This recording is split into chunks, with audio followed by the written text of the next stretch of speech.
So in UPC, our only problem is leadership. Our only problem is lack of direction, and that's leadership. And I'm always convinced that... And when you join those two, lack of leadership, lack of direction, where are you guys trying even to dream that you can ever again lead this country? Where you don't have leadership yourselves and you don't have vision, direction, sense of direction? No. I mean, that's what the country needs, and you don't have. You really like bad news from UPC. So you couldn't wait for me. You said it yourself. Okay. Like you allowed me to explain the NUP thing. Let me explain to you the UPC thing. Joyce Wagala, Ntwatwa, he is buttressing and protecting his territory with the likes of Matthias Walukaga, his fellow artists. What's wrong with Matthias? I don't know, but I am asking you, when you compare the brain of Segona, with all due respect, God empowers us differently and gifts us differently. Right now, Segona is the chairman of Kosasa in Parliament. Segona was the head legal for Chagulanyi's legal team that fought for his rights when he was incarcerated by the military court. You remember 2021 in Arua? Could he have appointed Walukaga to do that job? The answer is no. Can Walukaga become chairman of Kosasa in Parliament? You're not asking Chagulanyi to reward Segona for the legal work? No, I'm not. Maybe he's looking for a people person. Maybe Segona is not that person. So the point why I've been building my point. The point I want to bring to you is, don't you see that these people, although they accuse Museveni of doing certain things, they're actually reading from the same script. They would do the same things if they took power. Because even before they take power, we are seeing they are almost copying the same notes. Spy television detective UG and Lumba Live. Comrade Ochieno, you're welcome. Thank you. This is a laid-back show, so we just have to have a conversation. Laid-back show. Just a conversation. Take coffee. Yeah, take coffee. Ugandan coffee. Bring in our history. Is it true that some of this coffee may come from Toro? Yes. Or you do more tea than coffee? Toro is the biggest producer of, not coffee, tea. You do tea? Not coffee, but tea. But I know there is some coffee from Toro. When UPC comes in government, we shall build a tea factory. Your UPC that has 3 presidents now. Your UPC with 3 presidents. And now you're saying when we come to power, this is the time we are supposed to be choosing a president. You have presented none. So are you going to jump into presidency? No, right now, those are, according to some people, those are escorts to Comrade Museveni towards his retirement. And when that is sorted and done, you and I can have a conversation, and then you become my Minister of Information. The Minister of Information, that is 2050. Because now 2021, 2030, you have not contested, so that one is going already. So the next 5 years is Potea. So that you will become Minister of Information in 2050 when you become the president. Because by then maybe you will have sorted out your internal problems. Akena will have edged out. Our internal problems are on their way out. You people, it seems Obote's spirit is haunting some of you. It can't haunt me. Some of you, I said some of you. Because you look at, and nowadays, I see Akena trying to become more relevant on social media than ever before. He's trying to get stuck onto the chair, even when the court has told him, no, you're not. So your problems won't end soon. Comrade Joseph. Are you saying that we have big problems? No, we have a few personality issues, unlike other people who can't even get candidates for parliament. you are the same. They can't get, you can't get. You're free to get. No. For us, we just infiltrated. So once that is done at the top, we will sort it out. By the way, did you know that you didn't greet our viewers? We started the show in a rather different fashion. And because we said it is a freestyle. So now, in a freestyle, you say to your viewers. Comrade Joseph Ochieno is the spokesperson, permanent spokesperson for the dead Obote, the living Obote, and we're talking about the Obote for the idea, not Obote the person. Obote, the idea. The idea. Permanent spokesperson. Thank you for having me. I am always delighted, and I always look forward to sharing the platform with you, your viewers, taste of coffee, a conversation about Toro and Tororo. I think you loved our conversation last week. I took you to school on Toro.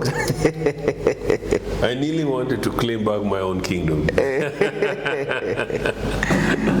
Yeah, but it's fantastic, very good. Thank you. Go ahead, very nice place, yeah. So no, it's very good to be here. And as I said, I always invite your viewers to join us in this journey, very important journey, Pan-Africanist journey. Look at this. Yeah. So now, tell me something. You've been following Noop has released its cards.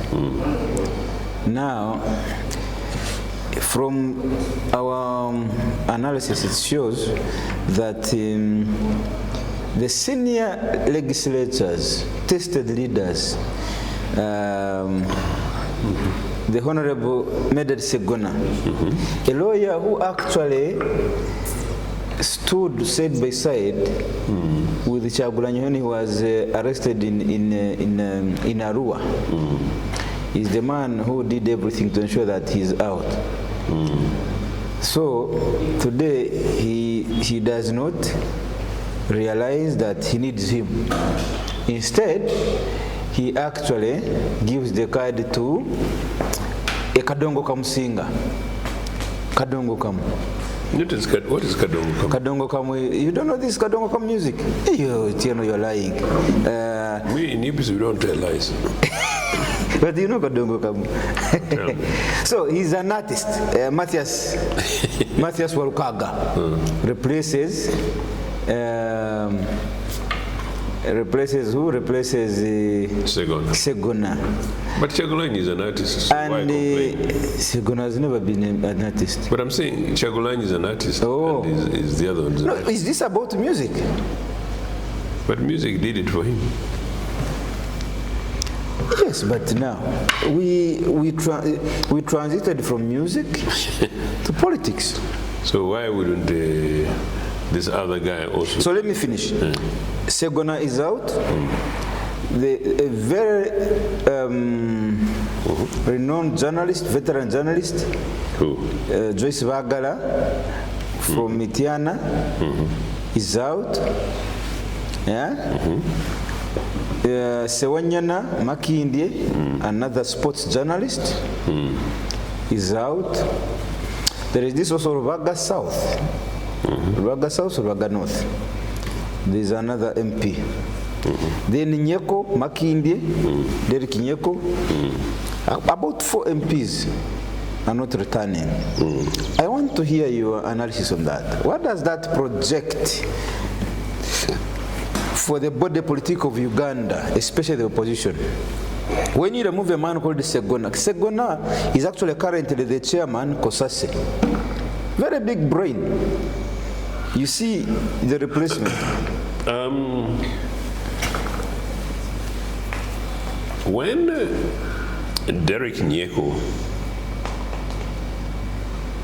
became the NUP candidate last time, 5 years ago, I was jealous.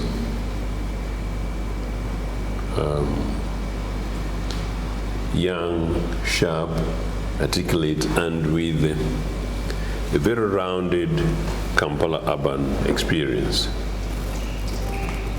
There are 3 others around Kampala and across the country. You pick somebody like Doreen Nyanjura. Those are young people that you'd be very silly as a political party and a political leader not to want to have in your team.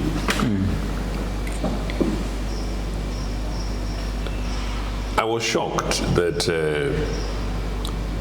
Derek initially went ahead and reported that he was asked for money very significantly, 150 million. I've been hearing that cards are for sale in UP. Yeah. So, because I am UPC, because new plant had to put on raid from us, New plant how to put on raid from us, yes, from you? Yes. So sometimes you wonder that you don't want prejudices to overcome your reason. But they are young political organization that particularly coming from people power movement, which in principle I supported. I used my own infrastructure and indeed our UPC infrastructure in a way to support.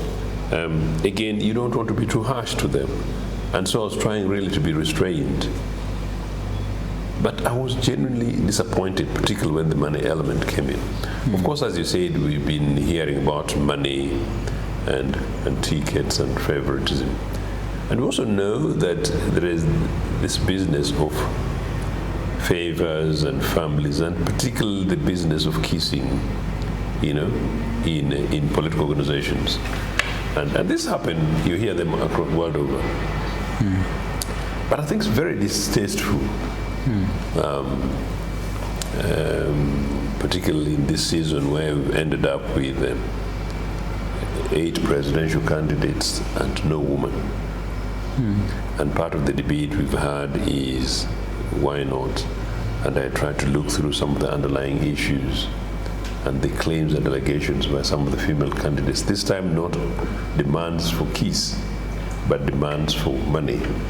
I'm sure you've heard that where 1 or 2 candidates have claimed that the Electoral Commission sort of seemed to have asked them for money, which is very unfortunate, bad for politics. Then you push, then come back to a young political organization like this. They'll be robust, particularly also with younger people. You know that it's likely some of them may be naive. But at the level of age and experience of the likes of Robert Chagulanyi and those who should be supporting him, the advisory thing is that this thing shouldn't happen in such an on-goal style way in which it happens. In any case, political organizations that put on raid, that want to play sort of progressive radical politics, if they are, I'm not saying that's what they are because I don't know what they represent, will normally tend to be political parties that are about issues, values, human rights, gender rights and protection for children, things like that. And so these things about discrimination on the basis of your lessness is minimized. But it would appear that that did not happen. Now, then you go to Joyce. I don't know the details, but if you're a political organization like NUP, Joyce Bagala is amongst those people who brought credibility, authenticity to the organization, away from Chagulanyi's wave and himself and music, as you said. And then fast forward, you come to Segona. Sewanyana, yes, but let me just to save time. Then you come to Segona. Unless there's a very serious accusation against this guy, is it power? Is it lack of self-confidence? On the side of who? I'm talking generally. No, when you say self-confidence, I know that Segona has self-confidence. So when you say, is it lack of self-confidence? Maybe on behalf of others who make the decision. Okay. So what exactly is it?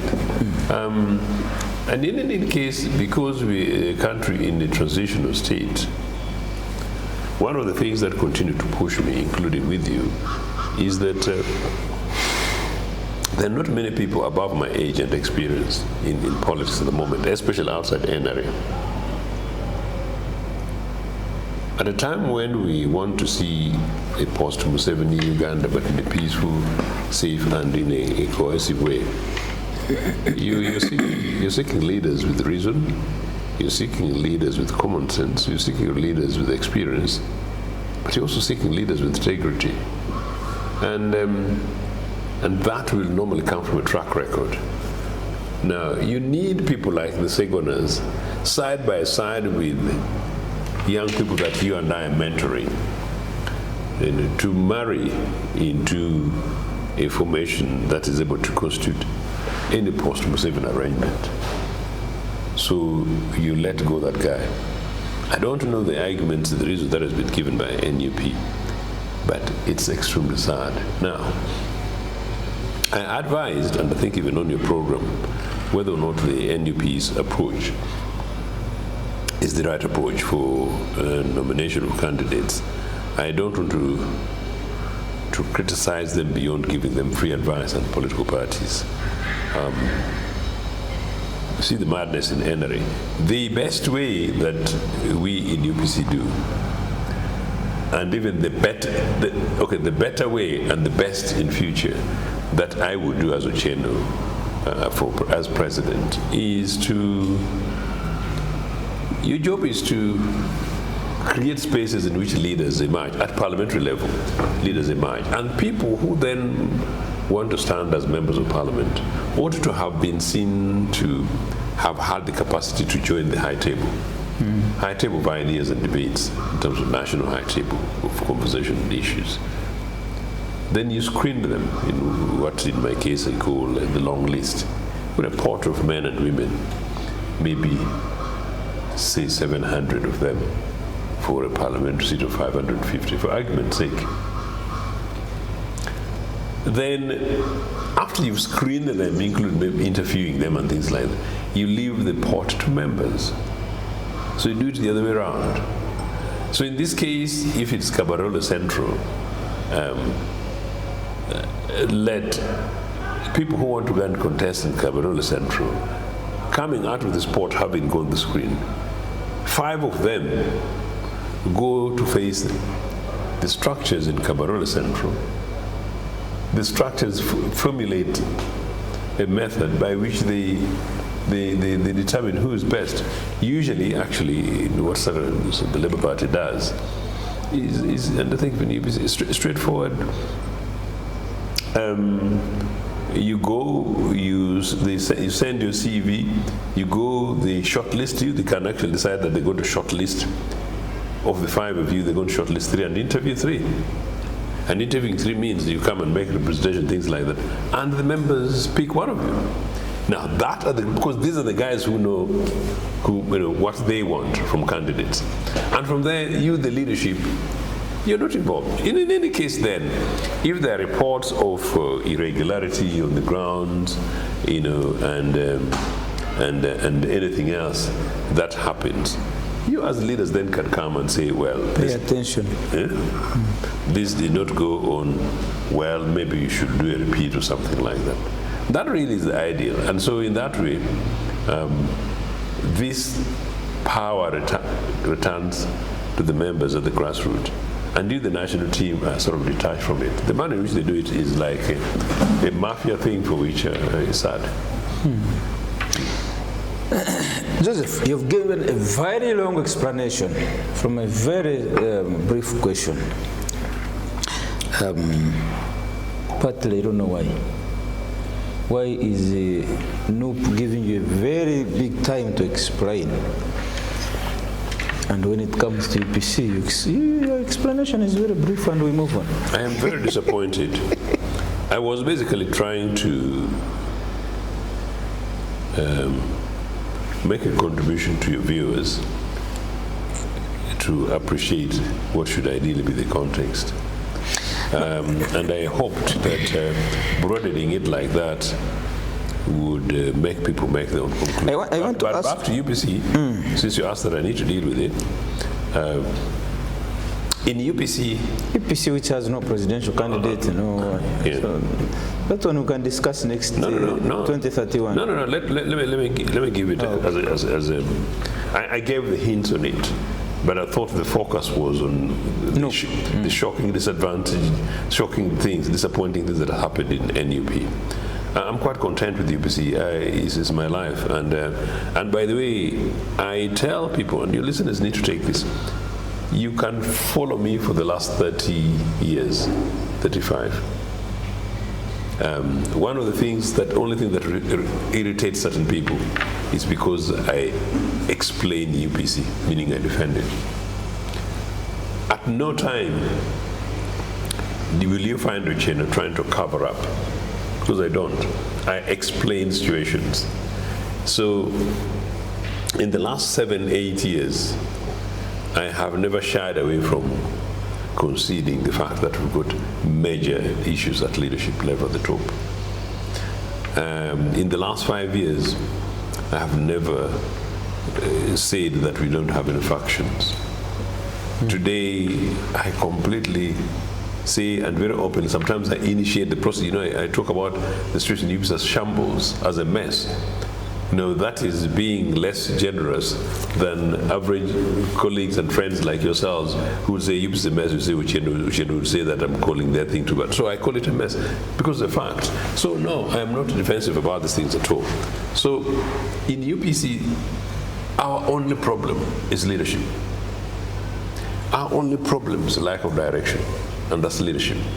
And I'm always convinced. And when you join those two, lack of leadership, lack of direction. Why are you guys trying even to dream that you can ever again lead this country? Where you don't have leadership yourselves and you don't have vision, direction, sense of direction. No. I mean, that's what the country needs, and you don't have. You really like bad news from UPC. So you couldn't wait for me. You said it yourself. Okay. Like you allowed me to explain the NUP thing. Let me explain to you the UPC thing. So I'm saying our problem is leadership, and so therefore lack of direction. And the country needs leadership, and you don't have. But let me tell you, because I'm the one who started telling you that the issue is leadership and the sense of direction. So in the absence of leadership and sense of direction, it's a mess. Now, the contextual argument I've been saying is that while that is our problem, UPC as a political party is a port of ideas. You see, port of huge achievements in this country. Port of ideas whereby you don't have leadership. Okay, please allow me to do this. But it's a port that once sorted, because this is the hope I want to give to Ugandans, once sorted, whenever that is, the thing is real. At the moment, none of the 8 people going around the country, you don't know what any of them represent, because I don't know. Maybe you do. That's my point. Of the 8 people, one of them is a man who has been around our politics, in a very messy way in the last nearly 50, 60 years. And most of his track record is terror. One of them is a guy with whom they went to the bush, broke up the republic, came out. What does it represent? A new Uganda. But in what sense? So I'm just trying to tell you, but you can come back to UPC away from the issue of who holds the first office in UPC. The thing is intact. And I was trying to tell you this. In fact, that's where I was going to talk about members. You talk about UPC, but when you go around the country, whether in Kamwenge, you are in Itojo, you are in Chibale. Where did you learn Itojo from? And you pronounce it with Itojo. Yeah. Where did you? Where did you learn that from? UPC, I'm a Ugandan. From a beam, you will find members decent, struggling, maybe predominantly poor, but very clear. That's the point I'm trying to make. Very clear. Crystal clear. Yes. Clear-headed. That's right. And then number 2, you will go, for instance, maybe even in Zimbabwe. And you see in Zimbabwe, there are, say, 200 members of UPC in the whole district, for argument's sake. Yeah? let them set up their leadership structures. They will do it. Number two, in Zimbabwe, let them pick a parliamentary candidate. They will do it. That's the point I'm trying. That's why I'm going. That's I thought it might be a good contrasting argument to help make the case for your viewers in terms of the issues we're trying to discuss in the NUP. Because you and I, we're not putting these guys on in some kind of court thing. We're not putting them on the wall. We're not crucifying them. We're just, this is basically a job. Your job as a fourth estate is to critique.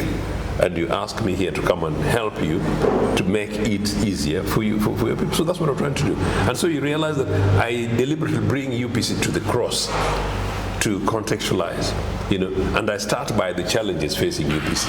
And then you realize I'm saying that away then from the leadership, this is what would happen amongst the membership.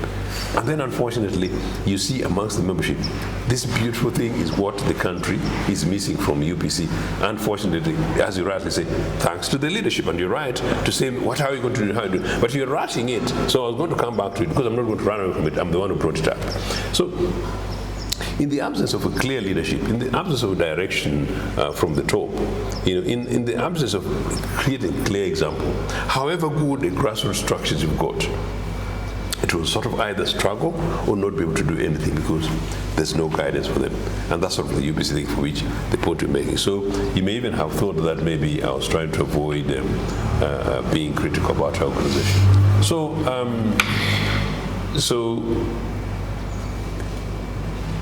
all we need to do is to manage individuals who believe in entitlement, people who play impunity, kings who spend time, instead of spending time in their palaces, they're swimming in other people's territories, and then go to other people. Kings who boast that they're kings, but their livelihoods is dependent on a few dubious people. Those are some of the issues we have in UPC. I don't know about other spaces, you know what I'm saying?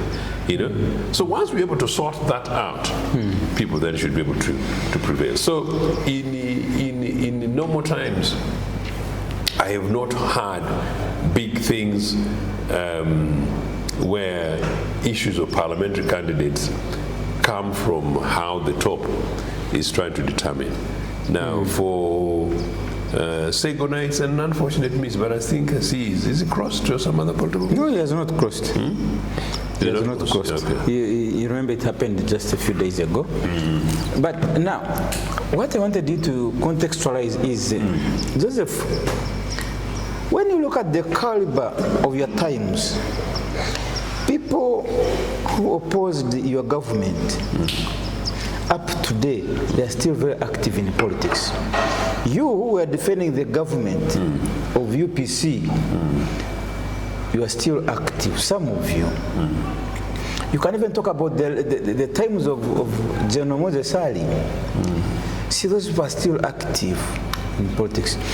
I think there were very many people, others, who were equally active, but I think the creme de la creme, with the time, started deceiving them.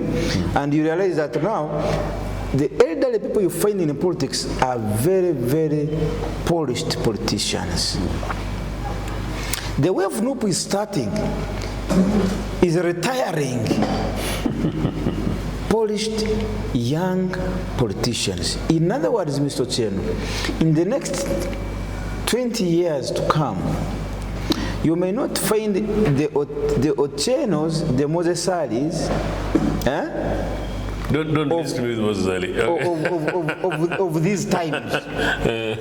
Because now, if Segona can go to retirement now, if Segona can be pushed to retirement now,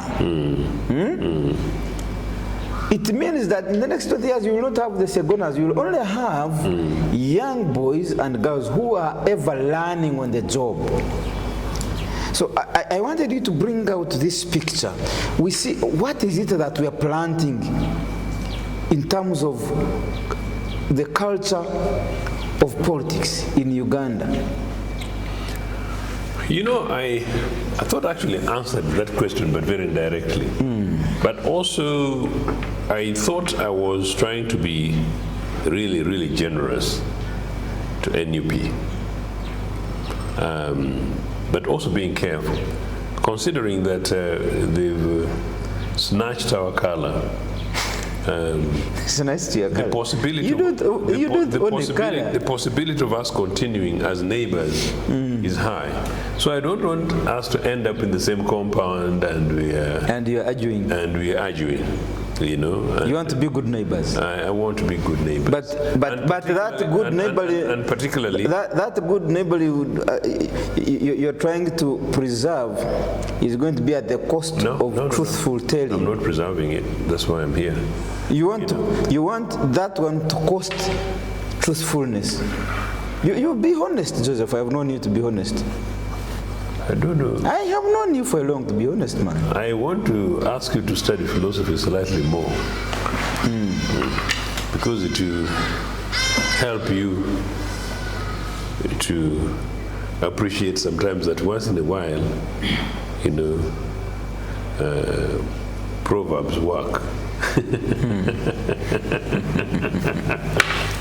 Yeah. So,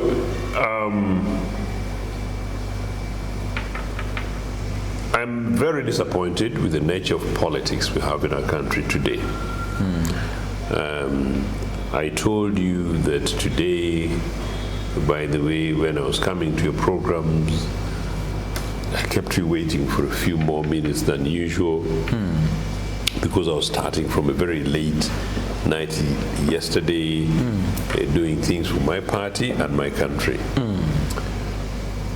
Many, if not nearly 90% of them, are predominantly things associated with young people, guiding, training, and so it's a scary moment that political parties, including my own, at this time, amidst our challenge in terms of leadership, there is insufficient appreciation of the import of young people. Ironically,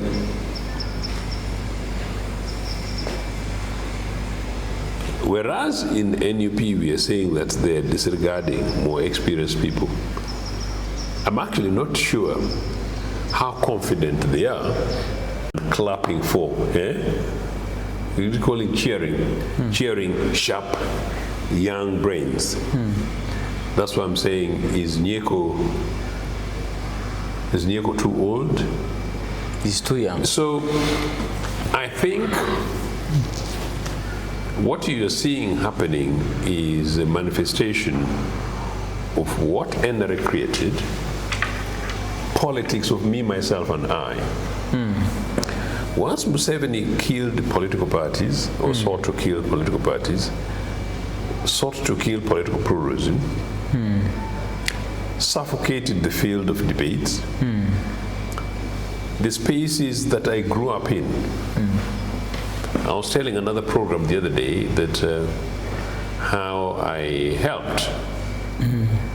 I think I should call him today actually. Felix Kuleje. Because at high school, at the National Union of Students of Uganda, the name I will reclaim when Museveni goes. What's the name of the National Students Organization these days? It's such a difficult name. What is it? Come again? The National Students Movement. What is it called? UNSA. UNSA, sounds very crude. Sounds very crude. Why? Uganda National Students Association. It was NUSU. Why change the name? So Museveni basically wanted... What was NUSU? National Union of Students of Uganda. That's what it used to be called. National Union. National Union of Students of Uganda. This is Uganda National Students. I think this one is better. Uganda National Students Association. We are saying National Union. This one is Uganda National Union of Students. This one is better. This one is better. Because it uses the word association.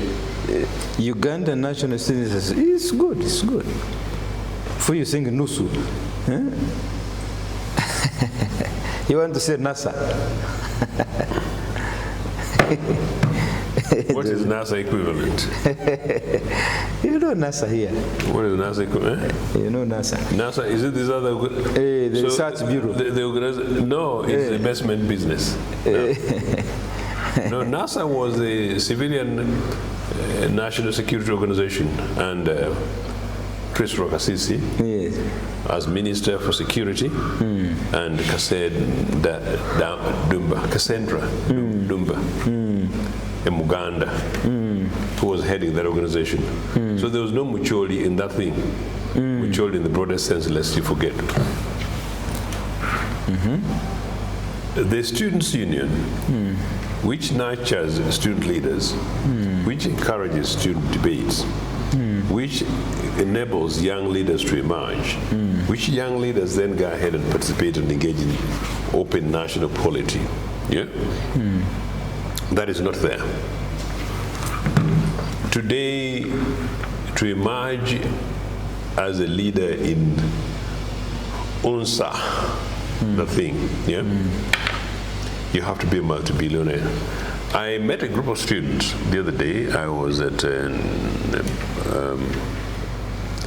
somewhere in Tinda, and somebody seeking leadership in that position, NRA boy, saw me, and then he had to come and pull me to come and help him talk to the group of students. I went and talked to them. He's campaigning. One of the recent students, regional students thing for even regional parliament, for the youth thing, the amount of money people used was more than an average amount of money that anybody should use for a mature member of parliament. So basically, if you don't have money, you don't have a godfather, you don't have a god thief, you're not from a privileged family, and to be a privileged family in Uganda these days, predominantly 90% of them must be associated with this regime, and 80% of the 90% are almost stolen money. So if you don't have access to that, you cannot emerge as a national youth leader or student leader or youth leader. So you get what I'm saying? So out of that crop should be the crop that created and made some of us. Me, I rose naturally, you know. Through the students' association? Yeah, through the students' movement. Union, you called it union? Yes, students' union, yes. And well, your problem is that it used to be a union, now it's an association. That's not the point. The point is that even the replacement dubious NRA style thing, UNSA, yeah, is now so monetized that it is almost the deputy equivalent of NRSEC campaigns. Do you get it?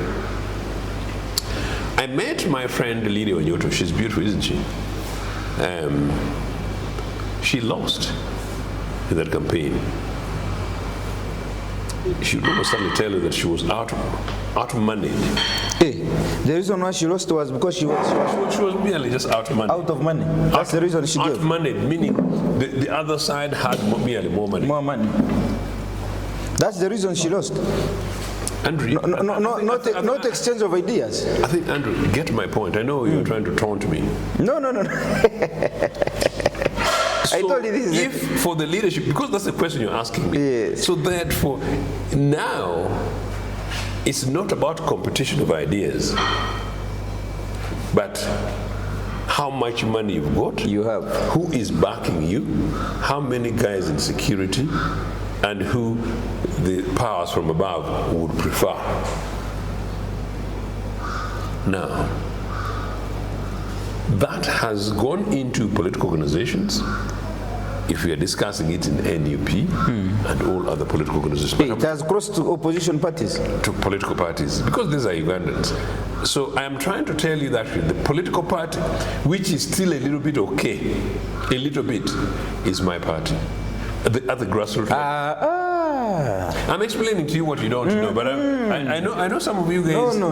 Some of you guys grew up in NRA, and the propaganda was so much that you only get good news about UPC by Leave the propaganda of NRM. Leave the propaganda of NRM. Let's look at the facts. Direction-Akena. No, I said grassroots. I was coming to Direction-Akena. The top, I told you, I put a disclaimer. The top is a mess.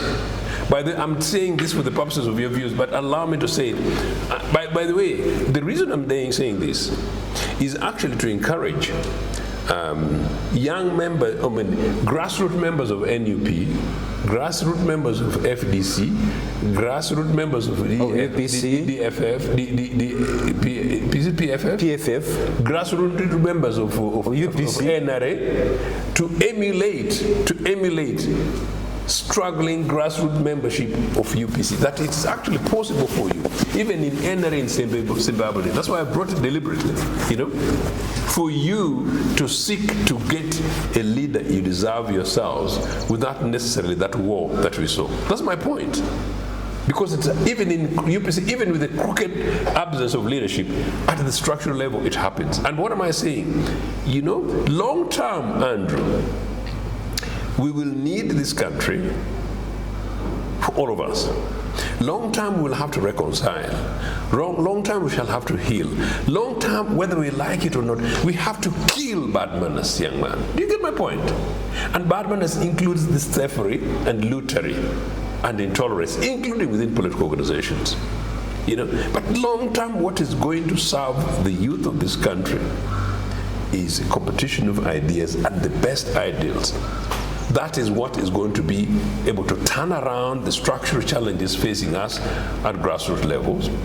The youth of this country, the quality of national leaders that you talk about in 10, 20 years' time, hopefully, and that it's those leaders that when they assemble at Addis Ababa, when we are then finally constituting the African government, that Uganda is not only fully represented, but that Ugandan delegation and contingent have got the capacity to be considered as president, leaders, serious ministers, to turn around this continent to take it forward. Do you get where I was going to?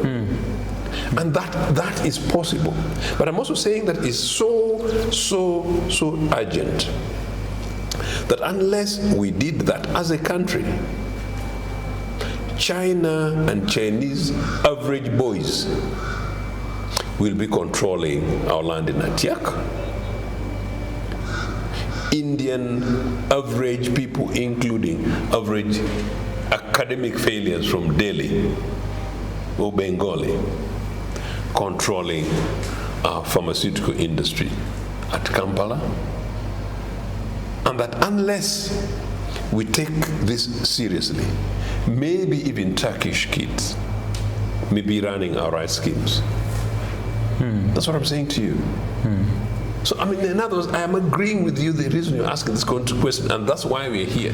No, it is possible to turn around this country. And then if you're coming back to NUP, I have no clue what their visions are. If anybody's made sense of what Ochieno is saying, take it back to the bank. I am saying it is urgent that political parties and organizations learn to behave. You are right that young people need to be nurtured, people need to grow up, we need to do things in such a manner that when we are sending people to parliament, let's send the best as from amongst our lot, and let it be one in which there is space for us to genuinely create young leaders. You've made your point. Very good. Now, because I want to ask you the last question on NUP, then we move to Africa. We want to talk about the United Nations General Assembly.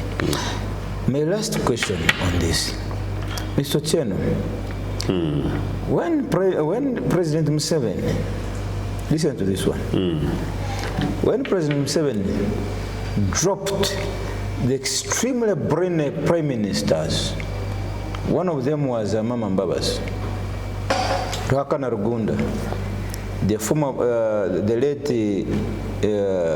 Nsibambi, you remember? Yeah. Nsibambi. There was, before Nsibambi, there was this, another prime minister. You remember him in Uganda? That arrogant Dr. Kiseka? Samson Kiseka. He was arrogant. Why are you saying he was arrogant? Yeah.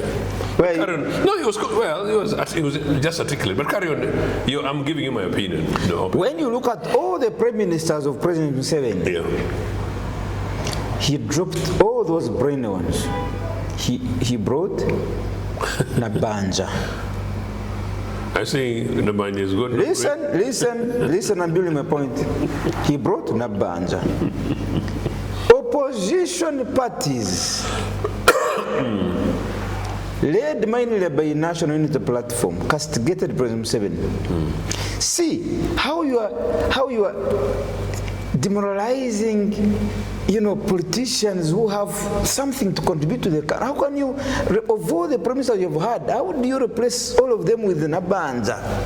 Because she's a woman, gender sensitivity. No, that was not the point. In other words, these guys in opposition were saying you are degrading the level of that office. You cannot replace a Mama Mbabas with Nabanja. Well, okay. You see, and they made their point. President Museveni came back and told them, yes, we have had very many brain ministers, but this time this Kisanja is for the Vavuvi, fishmongers. You remember? Yeah. He made his point.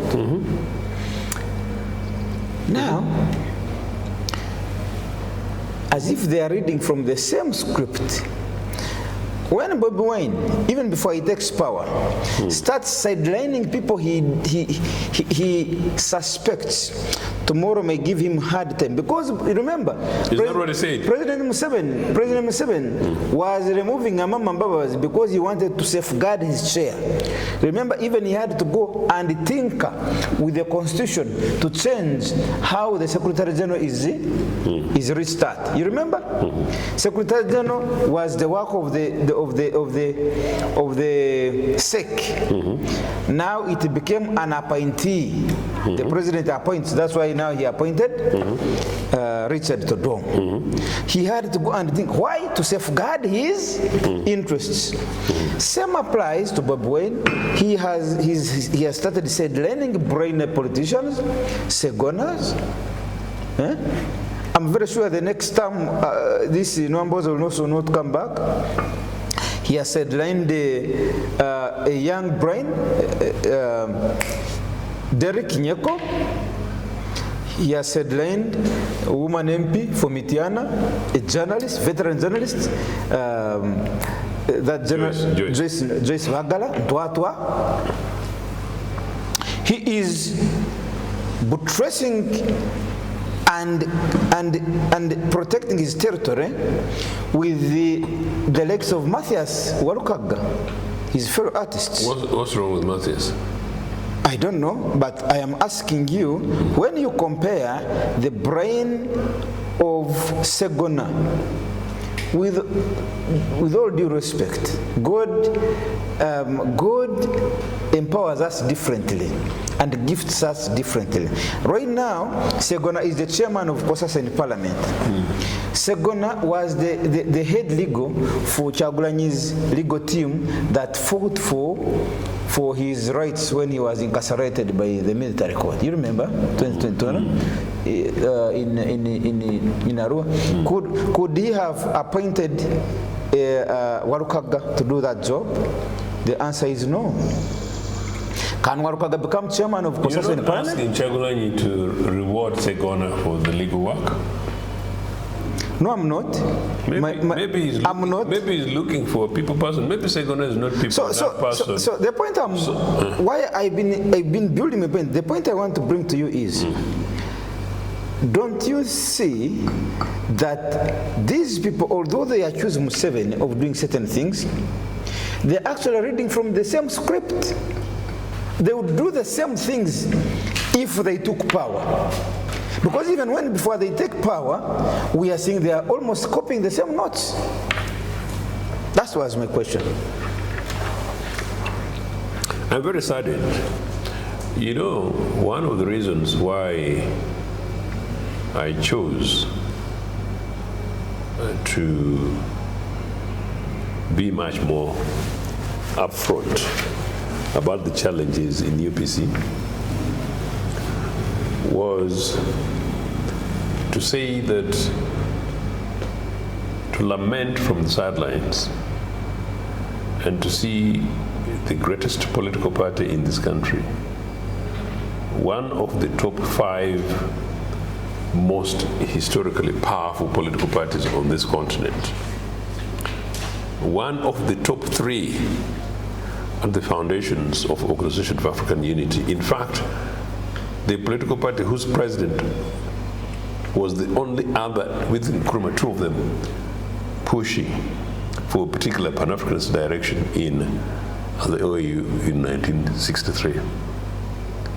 That to have it being played around by charlatans and quislings and being narrowed to nothingness, pocket change business, when the majority of the population of this country, 80% of them, are young people without direction, are young people out of despair, whose future are being sucked. I said, no. I need to be much more interventionist in terms of seeking to stop the leak, but most importantly, then to provide a direction. And so I think that I was doing that because I find it unacceptable, as you said, that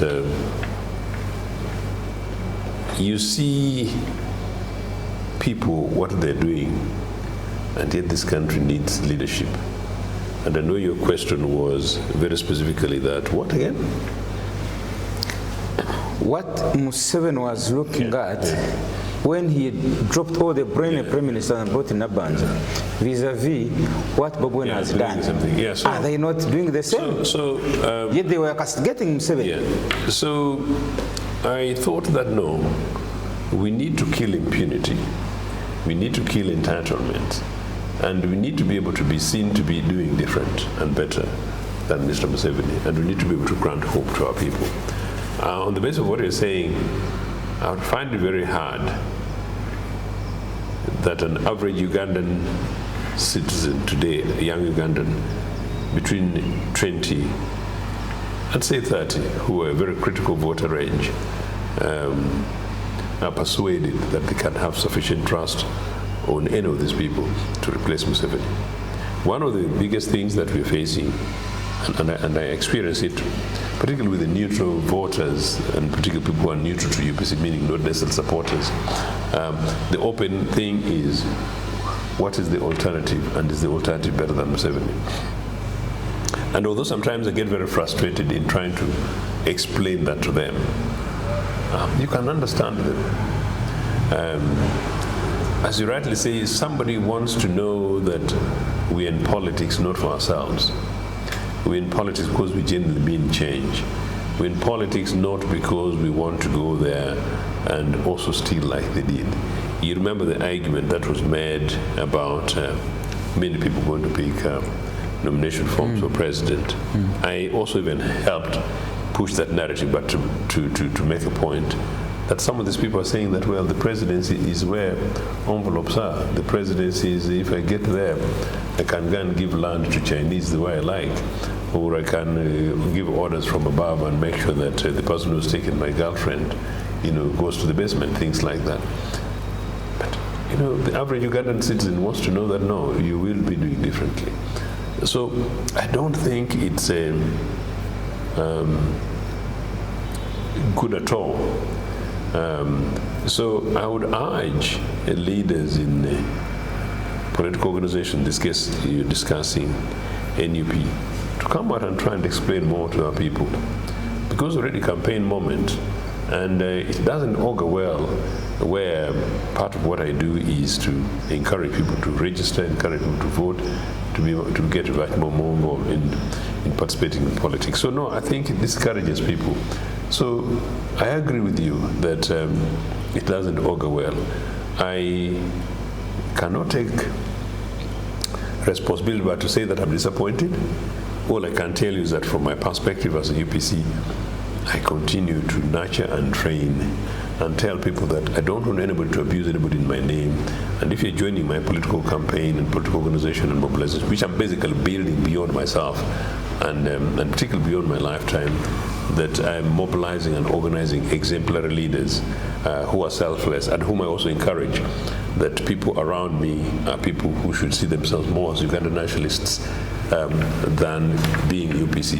That in UPC all they pick are good UPC values, but really for building Uganda. Okay, fair enough. At this stage, I think you are saying to me that many of the political leaders who want to replace Museveni seem to be wanting to perfect an art, the type of the Musevenis. But can I say, maybe in their mini defense, that some of these people have grown up not seeing any good examples except from NRA, because even some of those big names you mentioned as clever prime ministers, some of them had very terrible experiences, and some of them were very terrible in public life. Some of them were alleged to have stolen a huge amount of public money.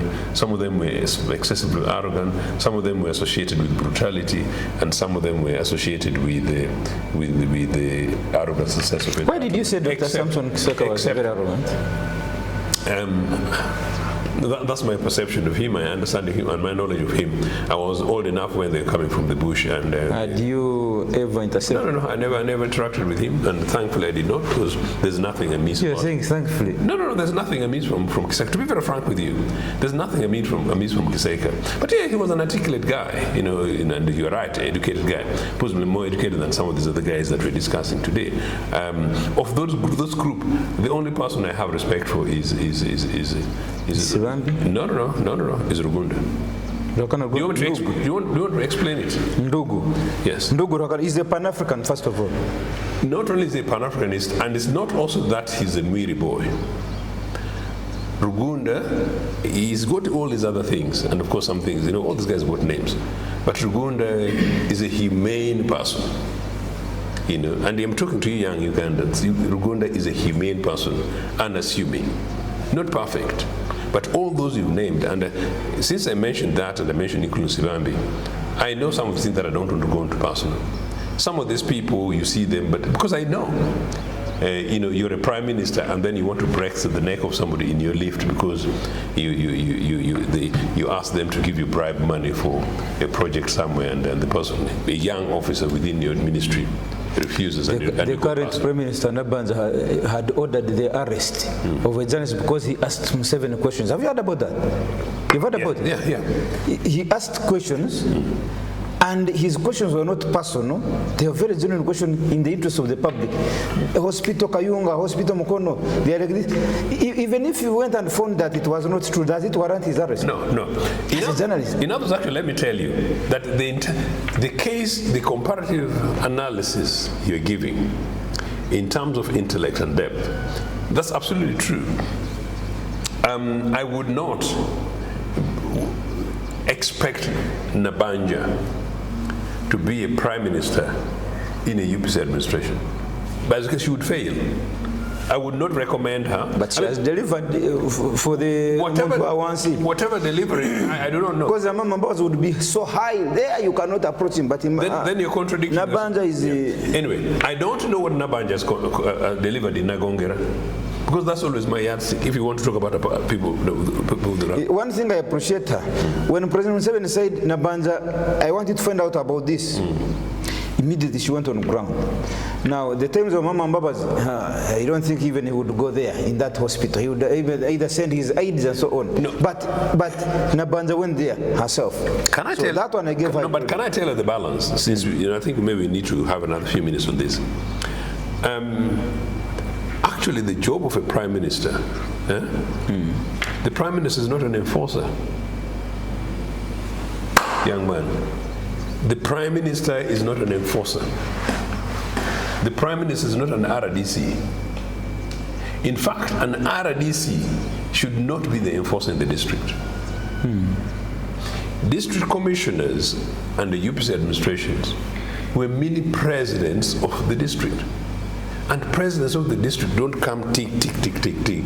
They are parent leaders to enable things to happen. The systems of governments that should work. The prime minister is chief coordinator and pusher of government operations and programs. The prime minister should delegate. But yes, the prime minister should once in a while go on the ground and see for themselves. you know. But yes, if you're a down-to-earth prime minister who wants to go, and I do these things, you know, you want to go down at a funeral and you also want to give this, whatever. No, that's fine, but that should not be your art presence. But it's killing systems and institutions. That's what I'm trying to tell you. The president's job is not to dish out money. You would never see Milton Obote carrying money from a pocket or whatever. No. That's why he was ousted from power. No. Stop spoiling my argument. No, let me make this. That's why he was ousted from power. That's why this guy has retained his power for the last 40 years. No. He has the art of retaining power. Milton Obote and Amin didn't have the art of retaining power. You know, I don't see Minister in Obote's government pulling money and giving. That's why they are out of power, my friend Joseph. That's why you are here as an opposition. It would be right now the Minister of Information in your government. You are here with me. If you want to spoil my program, then no, I'm not. I can easily protest. No, I'm not. So you see, so for the young guys watching us, this is what it should be. That's why I told you that yes, the cream of those so-called former NRA prime ministers, fine, you know, but they're neither here nor there except Rugunda. For what I know about them, you know, but does not make them worse than Nabanja for some of the things that we know, including Babati from the poorest of the poor. If you saw Prime Minister Otemali Madi. Otemali Madi? Yes. Prime Minister of which government? What a two government, you know? I was not there. No, you're not there. As I was trying to tell you, you guys are young people, that's why... I am a product of Museveni. Oh, no, okay. There is no other president I have seen. No wonder you're being shortchanged and you're not even angry. You're not even annoyed. You don't... Bambi. So as you close... There is no other president I have seen in my life. You see, I might even die in his government. A prime minister with a group of cabinet persons, you know, then you see civility, you see order, you see humility also, power but with humility, you know, and then you see young people. You see humanity. Yeah, and you see young people come, and the young people are safe enough to go and play under their legs, you know, whatever kind of stuff. And that these young children would go under. Yes, and that's how leadership emerges and grows. Rena Young said cannot run under the legs of President Museveni. It will be short. You get my point. So those really are the things. But anyway, see, I was in Nairobi sometime back, and early in the morning I woke up to run from a hotel. Around 7 a.m. or 8, I found children of I think maybe some middle class people. There is what they call Uhuru Park. You know it? In the middle of Nairobi? I do, yeah. I found children there on Saturday and Sunday. They bring all sorts of play games. They're running. Small children. It gave me a very good picture. Uhuru Park, in the middle of the city. You cannot find, here, the city square, when you go right now, it's police officers lying there, sleeping there, police officers. Even the poor who used to rest from there, they can no longer access the place. You see these railroad grounds, that railroad grounds? Yes. You can no longer, so, in other words, if a poor man is in town, you have nowhere to rest from. But those planners of those yesteryears, they knew that there is a group of people who would come in town here. They cannot afford money for a hotel. They can't afford, a good restaurant, but we can put for them good trees here. And it's a public place. Even here at Kamwacha, there used to be KCCA grounds where there is now City Oil and yeah, that's right. Cafe Java. That's right. That ground was for children on the weekend to go and play. Right now, they circled it out. You cannot access it unless you go through their hotel. And that means it will be regulated. In fact, as students, wherever used to go down there, and you sit down there, and then you read your books, and then you also revise, including literature and plan on it. Yeah. Right now, they cordoned it off. The entrance was only left in their hotel. You cannot. These things, the planners of this country knew the importance. That's why next time, don't use UPC as a joke in your program. But I know you had to make your point. Devil's advocate, Mr. Spy. Comrade Ochieno, 2 points before we leave. Yeah. Give each 3 minutes. Yeah. Our time is up. The military court in the Democratic Republic of the Congo, DRC.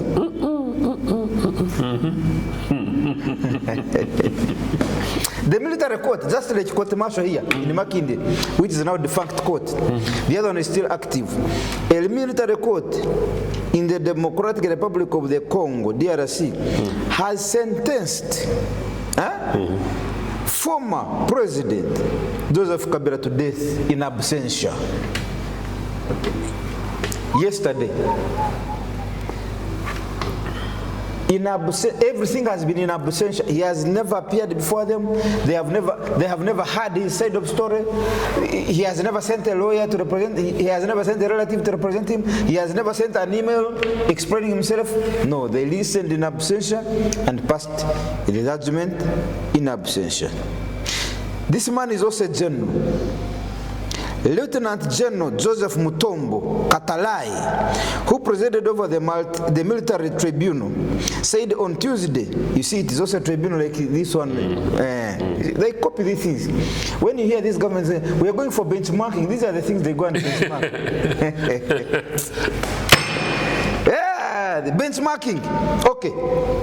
He said on Tuesday that Kabila was convicted of various crimes, including treason, crimes against humanity, murder, sexual assault, torture, and insurrection. In applying Article 7 of the Military Penal Code, it imposes a single sentence, namely the most severe one, which is the death penalty. Katalai said while delivering the verdict. What's your opinion, sir? Kabila, the former president. What lessons do we learn from there?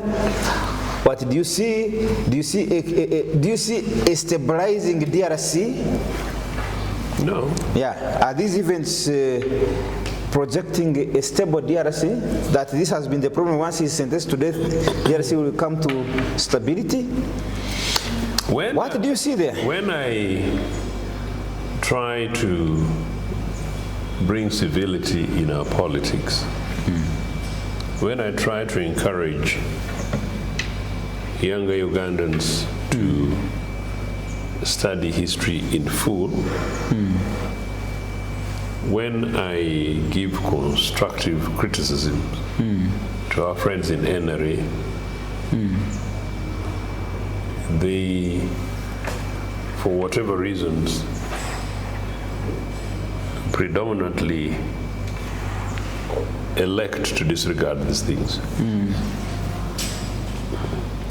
Kabila was once upon a time a very powerful guy in Congo. But here he is. The military tribunal in Congo, I'm sure did not take into consideration for the fact that possibly, if you consider the power base of Kabila, the power base of M23,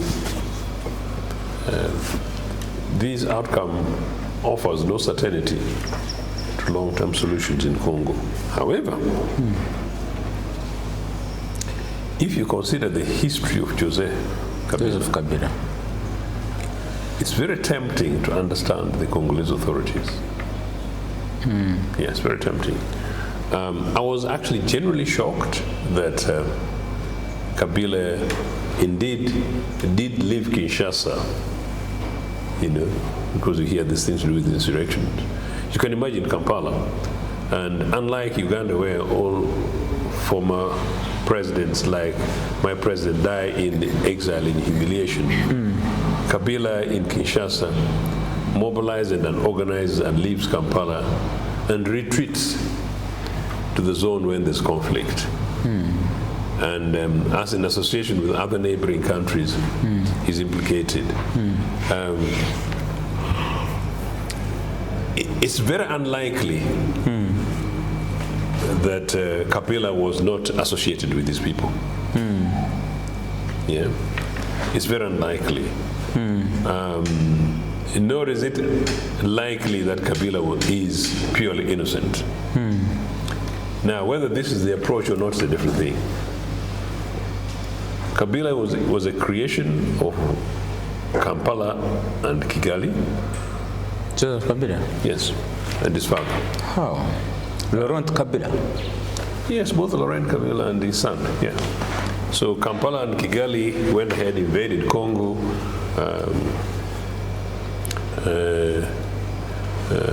It's the case that Kampala particularly persuaded SADC leaders that they should go ahead and get rid of Mobutu. And particularly for Southern Africa, they told them that Mobutu was the one who was not sufficiently supporting anti-apartheid movement, which is partly true. So they should get rid of Mobutu, and install Kabila. So once they installed Kabila, the SADC leaders suddenly realized that Museveni and Kagame had another interest in Congo rather than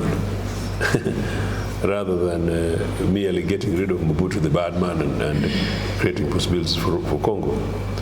So Kabila went down there. How did his father die? That's another thing. And then after that, how did it end up that Banyarwanda, top generals in Rwanda today became part of the government in Congo, those interim governments, things like that? No, these things are mixed. The only answer to the situation in Congo is what you and I have been discussing about Uganda, and that is the Congolese need national dialogue. Unfortunately, because of the extent of involvement by Museveni and Kagame and Uganda and Rwanda in this thing, I think there is need for a strategic regional dialogue that involves all of the 4 neighboring countries, including Burundi. Have an open conversation about these things. Take away foreign imperialist interests, which are penetrating there through Uganda and Rwanda. Take away interests of individual leaders from the sub-region, particularly Uganda and Rwanda, Localize the thing to the imperative relationship of the fact that there are Ugandans who are relatives in Congo and Rwandese who are relatives in Congo, and that we are one broader East Africa. Address the grievances of the Batusi Congolese and grievances of Banyarwanda refugees in Congo, particularly Hutu, and then contextualize the Ugandan realities, then discuss sovereignty of Congo and support Congolese authorities to manage their sovereignty respectfully. And then, as the rest of our neighbors, we see this is a household in diversity. That is the answer to the Congolese thing. You get my point. Anything beyond that's neither here nor there. But it's almost evident the case, as I understand from my other sources, that yes, Kabila was in part of this thing. You and I have been discussing the M23 thing. Museveni and this team have built roads and infrastructure in Congo more and better than what is in Kisasi. Why? What is the deal? The whole of my Tororo district, there is not a single road complete in the last 40 years. No single new road built and tarmacked in the whole of Tororo district in the last 40 years. That's not true. No, there is not a single new road. Not true. There's not a single new road in Tororo, except old Busia Road, which is not yet complete. One road being worked on, but there's no single road complete, new road. In the whole, I traveled eastern regions recently. The road from Tororo to Mbali, I think it's a new road. It's a bad. What do you mean, guy? You don't know history. You see this border, this road going to Busia border. And Malaba, isn't that Tororo? Then you come and branch here and then go to Mbale. Yeah. That road is new. No, but it's not new. It was tarmacked before these bandits came from the bush. So what do you mean by new? You mean it has never been worked on? It has never gone bad for the last 40 years? I said new road. You are meaning creating a completely new road. So when they repair this, either creating a new road. Let me make the point. When they reconstruct this one, when they reconstruct, completely turn around, reconstruct a new road, that very road, but they reconstruct it. It's not an activity. Because you know that road, Tororo Mbale, and that would be very strange. I don't know what analogy you're using. I am talking about a road which was Maram and you tarmac it, or does not exist and then you open it new and then tarmac it. Okay. In Congo, but in Congo, in Congo they did not go to refurbish existing tarmacs. They went and built new roads. That's what I'm trying to say to you. Okay, what about, you don't give credit when a road is bad? It's stomach, yes, but it has What credit do you give? What credit do you give? for renewing the new life of that road. You send your son who's 12 gun bathed and he comes back and says, yeah, credit. Is that what you do? Joseph. Okay, Kenyan President William Ruto told world leaders at the UN General Assembly on Wednesday that Africa's exclusion from permanent membership of the Security Council is unacceptable, unfair, and grossly unjust. He demanded the reforms that would provide at least 2 permanent seats with full rights, including the power to veto, and 2 additional non-permanent seats. You cannot, I'm quoting Ruto, you cannot claim to be the United Nations while disregarding the voice of 54 nations. It is not possible. He said in his address, he pointed out that Africa dominates much of the Security Council's agenda, provides some of the largest peacekeeping contingents, and bears the heaviest cost of instability, yet remains the only continent without a permanent seat at the main table. Reforming the Security Council is not a favor to Africa or to anybody. It is a necessity for the United Nations' own survival. If the United Nations is not, if the United Nations is to remain relevant in this century, it must reflect today's realities, not the post-war power arrangements of 1945. Since 1945, there are guys who sat and said, "You're a powerful country, America. We give you veto powers. You're a powerful country, Russia. We give you veto powers. You're a powerful country called Germany. We give you veto powers. Africa, no. Although you're 54, I think you don't deserve." This happened in 1945. Up to now, they see no new realities, no necessity that requires them to revise something that they instituted in 1945. These are not new words, Comrade Joseph. These are things that Robert Mugabe, Gabriel, the most educated president of Africa ever, every year he would go and remind them, these guys, you cannot continue treating us the way you want to treat us. Nothing happened. Gaddafi would go and speak for over an hour every year, highlighting same things. Nothing happened. Both of them are dead. Ruto has resurrected through them. He's alive. What do you expect from these guys? Talk is cheap. No, talk is cheap. Talk is cheap. Ruto has said very good words. And as you said, it's not new. But you can't go and talk about that at the UN General Assembly when you're here exploiting the poorest of the poor in your own country, the poorest of the poor in your own region, contributing to instability in neighboring countries, doing the direct opposite of what you did just the other day in your political campaigns. You know, if Ruto and Museveni had said no, and Silulu, and then say, we are not going to accept this in South Sudan, we are not going to accept this in Congo, we would have the stability. And if we were stable, Ruto's voice would be complemented by Museveni's voice, would be complemented by South Sudanese voice, maybe another president, not this other one, and another in Congo. So there will be now at least three voices, more than one. So we use the UN General Assembly as a space to go ahead and make big speeches like this so that we're able to discuss. We're just giving Ruto airspace in my program for nothing. You know?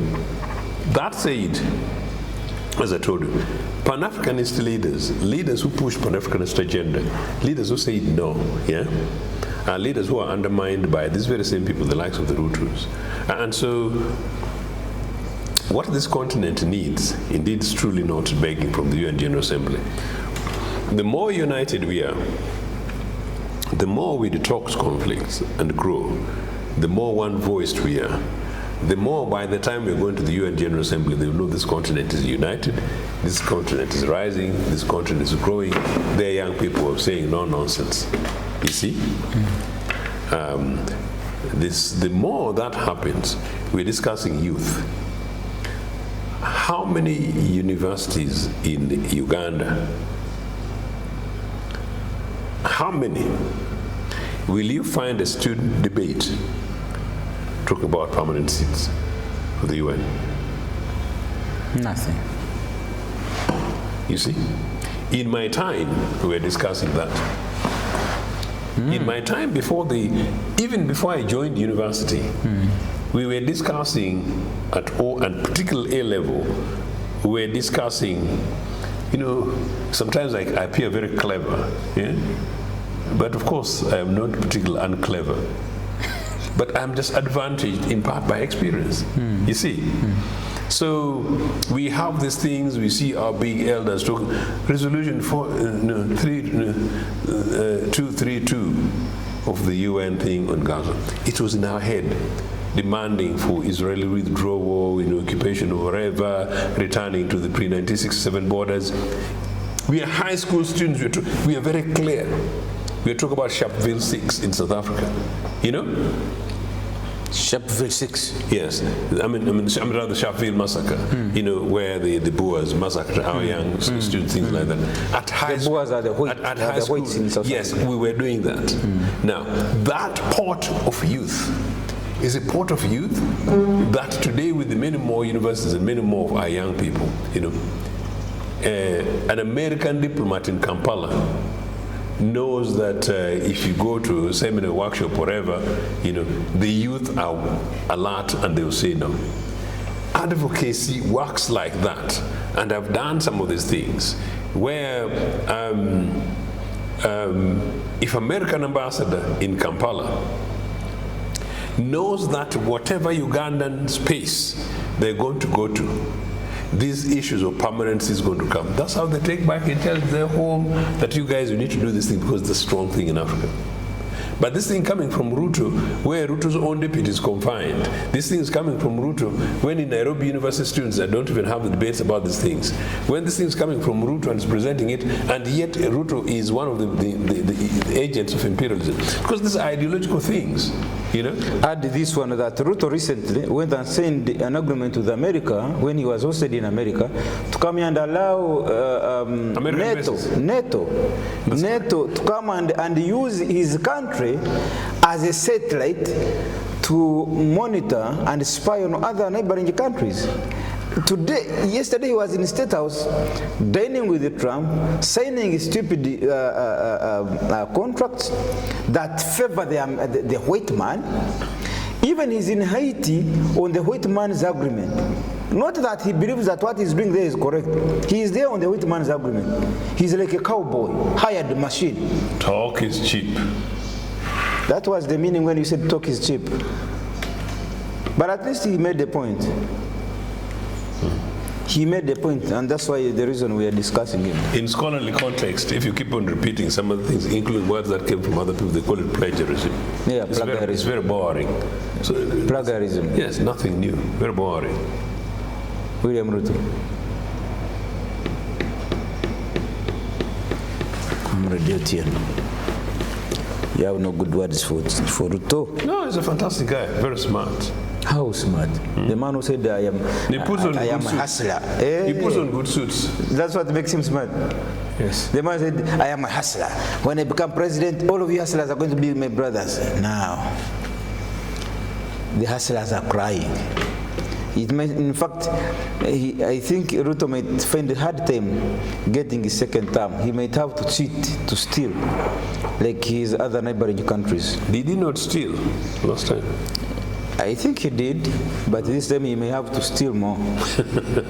Last time he had some leverage, but this time round, I think his chances are slim. Only that I'm also realizing in Kenya, also the opposition is also becoming like Uganda. If you look at the main opposition figure, Raila Odinga, you cannot compare Kenyan opposition with Ugandan opposition. they're also degrading, by the way. They're also being manipulated in a way. Are you saying I'm manipulated? No, I'm saying Uganda, in Kenya, you know in Uganda what is happening. I don't know. The entire opposition is in the hands, in the pockets of the president. Opposition number one. I am opposition number one. What's the name of your political party?